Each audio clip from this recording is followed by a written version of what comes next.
Cold Merlot slid down my forehead and into my collarbone as my sister Kira loomed with the empty bottle like a trophy. "You have until sunrise to get out of my house," she hissed. Across the table, our parents, Helen and Grant, clapped. 20 years of scapegoating distilled to this. I breathed, reached into my blazer, and set a brass key on the linen. "Then you have 60 seconds to save your future." Silence rang. Kira's jaw worked. Before she could spit something, I raised my hand. 3 months ago, at Grandmother Rosenvale's funeral, while you were live streaming your grief, something happened. Their faces flickered. Confusion, annoyance, curiosity. I smelled lees and polish. Gray March afternoon. I'd sat alone in the back row. They'd posed in the front. After the service, her attorney, Arthur Bloom, silver hair, wire rims, angled me into a side room. "Miss Mara Ellis," he murmured. "Your grandmother updated her will 6 months ago." He handed me a thick envelope. "You're the executive of her entire estate. $3.2 million, portfolios, properties in Colorado and California, and one clause that made my pulse skid. Any relative who showed hostility toward me would forfeit everything if I documented it." Back at the table, Kira sneered. "You expect us to buy this funeral fairy tale? I expect you to read." I unlocked my phone, swiped to the photos of the will, then to footage I'd taken 90 days. "Grandmother watched how you treated me." "So did I," Helen shifted. "Mara, stop embarrassing yourself." "Embarrassing?" I dabbed wine from my cheek. "Kira hit me while you applauded." "That's Exhibit A," I tapped the key. 60 seconds is now 45. Grant pushed back his chair, mouth opening and closing. "That's impossible," he said, color drained from Kira's face. I set my phone on the table. The screen lit with pages and applause in bold. "Hostility forfeits shares," I read. "Documented timestamped," I scrolled, bruised wrists from the night Kira blocked the door. An audio clip of Helen calling me a parasite. A video of tonight's bottle arc. Kira rasped. "Grandma adored me. She adored performance." I said, "You were the Matania." I lifted the brass key and it's the master key because last month I bought this house.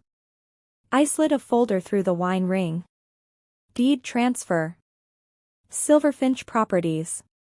My LLC. Your third mortgage defaulted.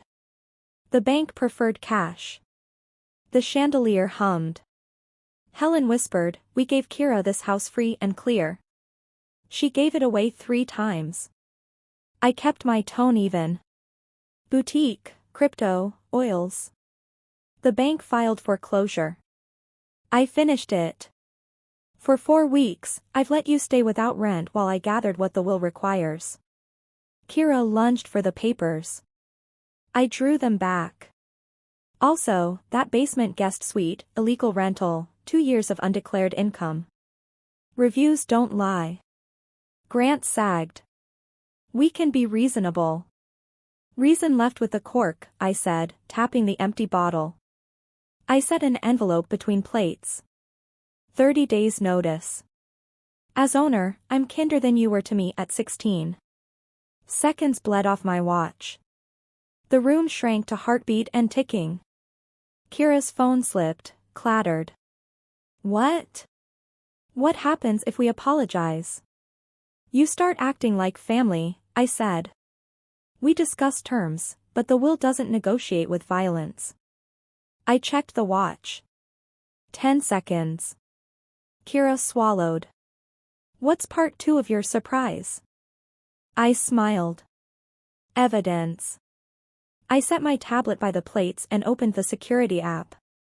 The dining room camera showed tonight. I scrubbed to last Tuesday. Kira, using a spare key, rifled my desk, pocketed Rosalind's pearls, then sliced the gal address. An audio clip followed. My parents at this table plotting a fake surgery for cash. Helen pressed her napkin to her mouth. Grant stared at his hands. Kira's bravado leaked. I recorded what you chose, I said. The clause demands proof. I slid 2 options across the cloth. Option 1, I file everything. Will enforcement, eviction, police reports, and tax issues your accountant ignored. Option 2, you sign acknowledgements, enter therapy, make restitution, and stop lying about me permanently. Kira's gaze drifted to the brass key, then to the bottle's green shards. What happens to me? You forfeit Rosalind's bequests. You return what you took. You apologize to every neighbor you poisoned with stories about my instability. Ticking filled the room. At last, Helen whispered. I'm sorry, Grant nodded. Well, sign. Kira's chin trembled.